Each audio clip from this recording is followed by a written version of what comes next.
अस्सलाम वालेकुम, बिस्मिल्लाहि वस्सलातु वस्सलामु अला रसूलिल्लाह। सवाल आ गया कि एक आदमी सुतरा रख के नमाज पढ़ रहा है तो उसके सामने से कोई गुजर जाए तो क्या नमाज टूट जाती है?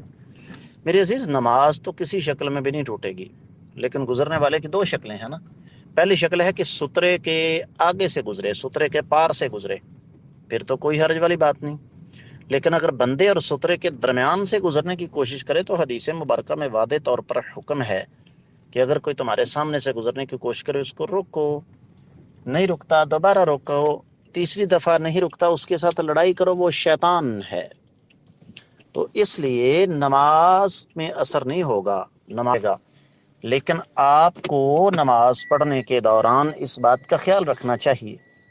ये जो हम कहते हैं ना कि तुमने मेरे आगे से गुजर कर मेरी नमाज तोड़ दी, ये बात पता नहीं कहां से आई है, हम भी बचपन से सुनते आए हैं, लेकिन आज तक हमें इसका कोई सबूत नहीं मिल सका। उम्मीद है कि आपको समझ आई होगी।